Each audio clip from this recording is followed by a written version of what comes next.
নমস্কাৰ সকলোকে। তোমালোক যোনসকলে এইবাৰ 12 এক্সাম দিছা, তোমালোকে এতিয়া BSc BCom নতুবা BA কৰিবলৈ বিচাৰিছা, তেওঁলোকে সমৰ্থত কৰাৰ পাছত এতিয়া তোমালোকে কেতিয়াকৈ এডমিশ্যন ল'ব পাৰিবা, কেতিয়া হ'ব, তোমালোকৰ মেৰিট লিষ্ট কেতিয়া ওলাব, ক্লাছ কেতিয়াৰ পৰা ষ্টাৰ্ট হ'ব, বহুখিনি কথা সুধি আছিলা।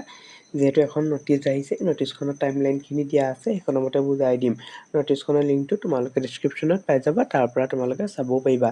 তোমালোকে জানাই এতিয়া UG এডমিশ্যনৰ কাৰণে তোমালোকৰ CUT আৰু নন CUT পৰা হয়। CUT এটা এক্সাম হয় যে সেই এক্সামটো কোৱালিফাইড কৰি পিনি তোমালোকে কৰিব পৰা BA নহ'লে BSc বা BCom।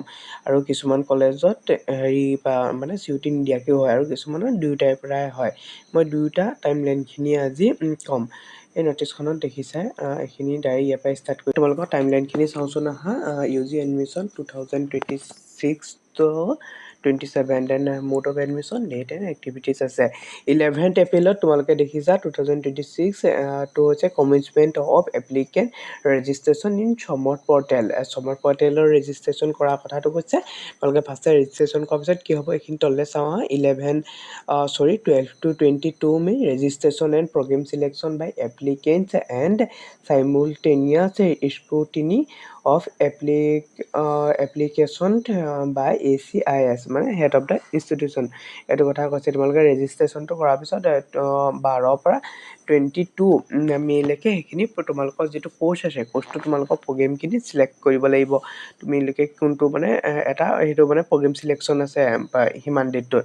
Then 23 to 25 correction windows, যদি তোমালোকৰ কিবা ভুল হ'ল কিবা আছে সেইখিনি তোমালোকে ঠিক কৰি ল'ব পাৰিবা। 23 to 25 দুদিন সময় দিয়ে। আৰু 26 to 28 মে'ত তোমালোকৰ scrutiny of application by ACIS of corrected applications if any, যদি তোমালোকৰ কি কাৰেকশ্যন ঠিক কৰা মানে কাৰেকশ্যন উইণ্ড'ছত সেইখিনি আকৌ তোমালোকৰ চাই মেলি ঠিক কৰিব। আৰু তেনেকৈ 29 to 1 তাৰিখলৈকে তোমালোকৰ প্ৰিপেৰেশ্যন কৰিব ফাৰ্ষ্ট মেৰিট লিষ্টটো প্ৰিপেৰেশ্যন কৰিব।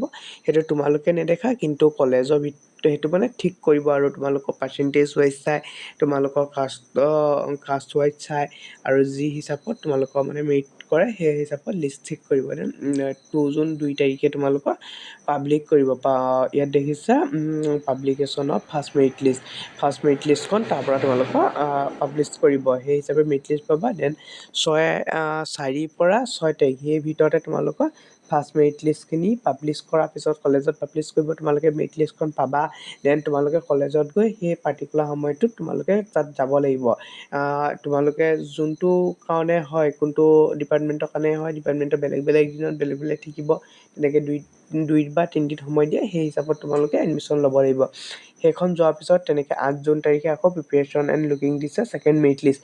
কলেজত ছেকেণ্ড মেৰিট লিষ্টৰ কাৰণে ঠিক কৰিব। সেই ছেকেণ্ড মেৰিট লিষ্ট কলেজৰ পৰা তেনেকৈ 9 তাৰিখে পাব্লিছ কৰিব। দেন আকৌ একেই প্ৰচেছ হ'ব, 2 দিন সময় দিব। সেই হিচাপে তোমালোকে যাব লাগিব। আৰু তাত গৈ পিনি ছেকেণ্ড মেৰিট লিষ্টৰ এডমিশ্যন ল'ব লাগিব। এইটো 10 আৰু 12 তাৰিখে আছে দেই ছেকেণ্ডৰ। দেন ইয়াত তোমালোকে দেখিবা 15 তাৰিখে স্পট এডমিশ্যন আছে। এই স্পট এডমিশ্যনটো মানে ধৰি লোৱা নন CUT কাৰণে য'তখিনি ছিট আছিলে, ছিটখিনি তোমালোকৰ থাকি গ'লে যেনিবা কি হ'ব এতিয়া, সেই থাকি যোৱাখিনি 15 জুনত দি দিব। আৰু মানে মেৰিট লিষ্টত তুমি নাপালা, কিন্তু তাত গ'লা সেই হিচাপত পাই গ'লা। নতুবা এনেকুৱাও হ'ব পাৰে সমৰ্থন নকৰিলোঁ সেইখন কলেজত, তেতিয়া স্পটত তোমালোকক গৈ পিনি তাত পাই যাব। যোন সোনকালে যায় সেই সময়ত কাৰ পাৰ্চেণ্টেজ বা তোমালোকৰ কি হিচাপত চাই সেই হিচাপত দি দিব। দেন 1 আগষ্টৰ পৰা তোমালোকৰ ক্লাছ আৰু ষ্টাৰ্ট হ'ব, যিহেতু জুলাই মাহটো বন্ধই হ'ব। এইখিনি আছিলে নন CUT মানে যোনখিনি CUT এক্সাম নিদিয়াকৈ গৈছিলে তাহাঁতৰ কাৰণে।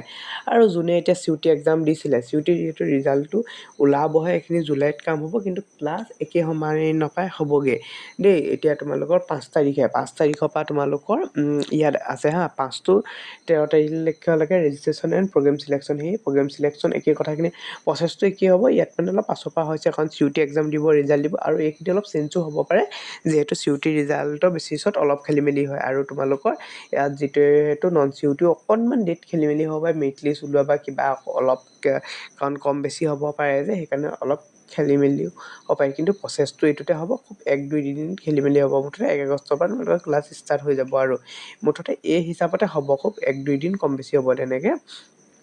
চিউটিৰ কাৰণে দেখিছা প্ৰথমতে সেইখিনি তোমালোকৰ ৰেজিষ্ট্ৰেশ্যন এণ্ড প্ৰগ্ৰেম চিলেক্ট কৰিব লাগিব। তোমালোকে চিউটি আহিব, তোমালোকৰ তাৰপৰা এটা নাম্বাৰ আহিব, নাম্বাৰটো তোমালোকে লৈ তোমালোকে চমক পৰ্টেলত দিব লাগিব। সেই হিচাপত তোমালোকে তোমালোকক ইয়াত মেৰিটটো তোমালোকৰ চিউটি এক্সামৰ নাম্বাৰ ফালৰ পৰা চাব হা।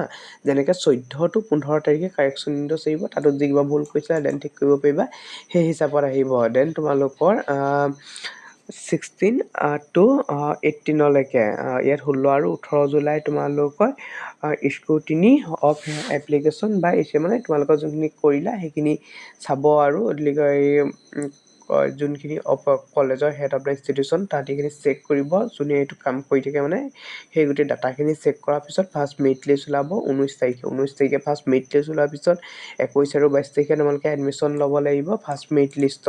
দেন তোমালোকে 23 তাৰিখে সেই 23 তাৰিখে তোমালোকৰ নহয় মানে কলেজৰ পৰা প্ৰিপেৰেশ্যন কৰিব আৰু দিব এখন ছেকেণ্ড মেৰিট লিষ্টখন সেইটো দি দিব তোমালোকৰ 23 তাৰিখে ইয়াত ছেকেণ্ড মেৰিট লিষ্ট দিব। Then 25 to 26 July second merit list 25 to 26ত তোমালোকে এডমিশ্যন ল'ব লাগিব। সেই ছেকেণ্ড মেৰিট লিষ্টখন যোনখন যে ওলাব সেইখনত তোমালোকে এডমিশ্যন ল'ব পাৰিবা। দেন 28 জুলাই স্পট এডমিশ্যন চিউটিৰ কাৰণে কিছুমানে নন চিউটি প্ৰথম হয়, তাৰপিছত চিউটিৰ কাৰণে এইখিনি ছিট থৈ দিয়ে।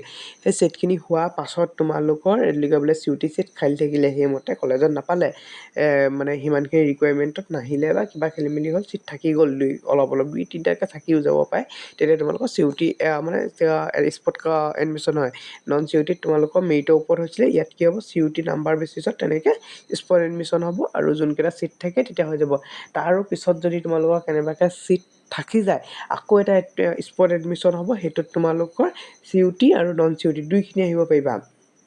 চিউটি নম্বৰ বেচিছতো দিব আৰু তোমালোকৰ যিটো নন চিউটি তোমালোকৰ 12% আছিলে সেইমতেও তোমালোকৰ সেইমতেও দি দিব তোমালোকৰ 29 to 31 জুলাইলৈকে হৈ যাব। দেন তোমালোকৰ 1 তাৰিখে পৰা আকৌ ক্লাছ একে ষ্টাৰ্ট হ'ব। যেন পষ্ট এডমিশ্যন ইয়াত দিছে আৰু এইকেইটা ইণ্ডাকশ্যন প্ৰগ্ৰেম তোমালোকৰ ডেমো ক্লাছ কেনেকৈ হয় কি প্ৰথম আৰু এই 5 দিন ইণ্ডাকশ্যন এটা প্ৰগ্ৰেম হ'ব, তাত তোমালোকৰ বস্তুবোৰ ওপৰত চিনাকি কৰিব, তোমালোকে কোনটো ডিপাৰ্টমেণ্ট লৈছা, ক'ৰ্চ লৈছা, ব্ৰাঞ্চ লৈছা সেইটো বিষয়ে ক'ব, সেই গোটেই কথাখিনি ক'ব আৰু পেপাৰ ক'ৰ্চ চিলেকশ্যন তোমালোকৰ এতিয়া জানাই আগতে 3 years আছিল এতিয়া 4 years হ'ল, সেইবোৰ মুঠতে চব আৰু মিলাই মেলি সেইবোৰ কথা চথা ক'ব মেলিব সেইখিনি আছে। দেন তোমালোকৰ important point to be note ইয়াত দেখিছা, এইখিনি যদি তোমালোকে চোৱা নিজে ইয়াত চায়ো যাব পাৰা নতুবা এখন যদি তোমালোকে ডাউনলোড কৰোঁ বুলি ভাবা মই ডেছক্ৰিপশ্যনত লিংক দি দিম, তাৰ পৰা তোমালোকে ডাউনলোডো কৰিব পাৰিবা। যদি তোমালোকৰ ভিডিঅ'টো হেল্প হৈছে পাবা চেনেলটো ছাবস্ক্ৰাইব কৰি ন'টিফিকেশ্যন অন কৰি দিবা।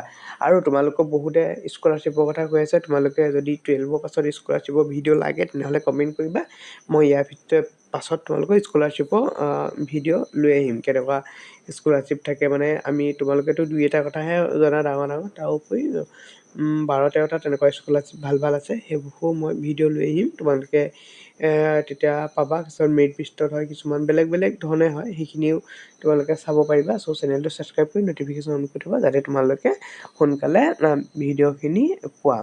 ঠিক আছে দিয়া, ইমানলৈকে চোৱাৰ বাবে ধন্যবাদ।